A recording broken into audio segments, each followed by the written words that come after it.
Bro ഇപ്പം പറഞ്ഞ എക്സാമ്പിളിൻ്റെ അകത്ത് ഇപ്പോൾ റെപ്യൂട്ടഡ് ആയിട്ടുള്ള, അതായത് ഫിസിക്കലി റെപ്യൂട്ടഡ് ആയിട്ടുള്ള നല്ലൊരു പൊസിഷനിൽ നിൽക്കുന്ന സക്സസ് ആയിട്ടുള്ള ഒരു വ്യക്തിയുടെ കൂടെ നമ്മൾ നിന്ന് കണ്ട് കേട്ട് മനസ്സിലാക്കി പഠിക്കുന്നത് പോലെയാണോ സ്പിരിറ്റ് ലെവലിനകത്ത് വ്യത്യാസമുണ്ടോ എന്നുള്ളതാണോ?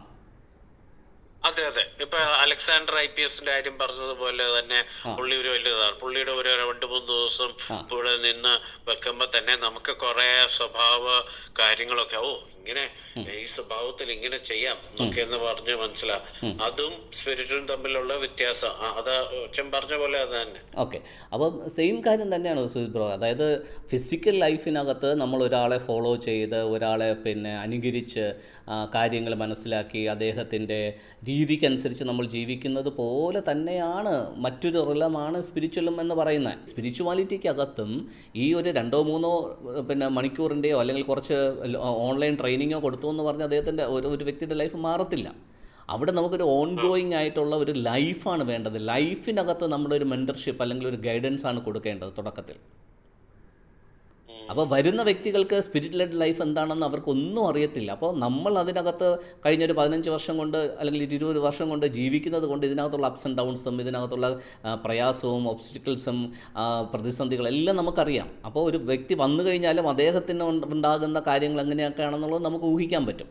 സോ അദ്ദേഹത്തിന് ഇനിഷ്യൽ സ്റ്റേജിനകത്ത് മേ ബി ഒരു 2 to 3 ഇയേഴ്സ് അദ്ദേഹത്തിനെ ആ രീതിയിൽ നമുക്ക് കൂടെ നിർത്തി നർച്ചർ ചെയ്യാൻ പറ്റുവാണെന്നുണ്ടെങ്കിൽ തീർച്ചയായിട്ടും അദ്ദേഹത്തിന് പിന്നെ മുന്നോട്ട് അധികം സ്ട്രഗിൾ ഇല്ലാതെ പോകാൻ പറ്റും. പിന്നെ നമ്മുടെ ഒരു ഗൈഡൻസ് മാത്രം മതി. പക്ഷേ ഇനിഷ്യൽ ഫേസിൽ അദ്ദേഹത്തിന് ഫുൾ സപ്പോർട്ട് നമ്മൾ കൊടുക്കേണ്ടി വരും. സോ ഈ സപ്പോർട്ട് കൊടുക്കുക എന്നുള്ളതാണ് ഇതിനകത്തുള്ള ക്രൂഷ്യലായിട്ടുള്ള കാരണം. ആ വ്യക്തിക്ക് അവൈലബിൾ ആകുക. ഞാൻ ഒരു ഓൺലൈൻ പ്രോഗ്രാം നടത്തി അല്ലെങ്കിൽ ഒരു സ്പീച്ച് നടത്തിയിട്ട് അങ്ങ് കിട്ടിയിട്ട് പോവുകയല്ല. ഉം, ഉം.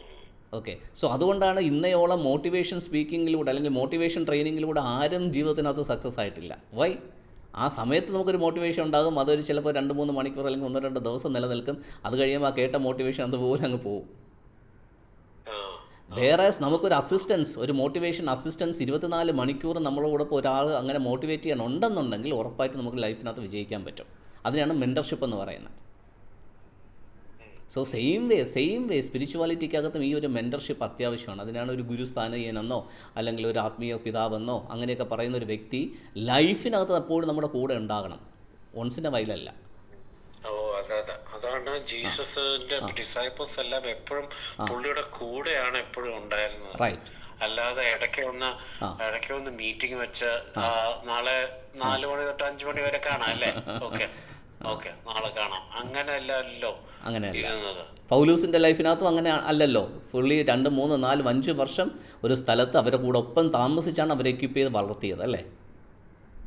ആ, ആ, ആ. സോ അങ്ങനെയാണ് സ്പിരിച്വൽ ലൈഫ് പിന്നെ മുമ്പോട്ട് കൊണ്ടുപോകാൻ പറ്റത്തുള്ളൂ. അല്ലാതെ ഒരു സ്റ്റേജ് പ്രോഗ്രാം നടത്തിയെന്ന് പറഞ്ഞോ, ഒരു ക്രൂസൈഡ് നടത്തിയെന്ന് പറഞ്ഞോ, ഒരു ഓൺലൈൻ മീറ്റിംഗ് നടത്തിയോ എന്ന് പറഞ്ഞൊന്നും ഒരു വ്യക്തിയുടെ ജീവിതത്തിനകത്ത് സ്പിരിച്വൽ ലൈഫ് സ്ട്രോങ് ആയിട്ട് കൊണ്ടുപോകാൻ പറ്റത്തില്ല.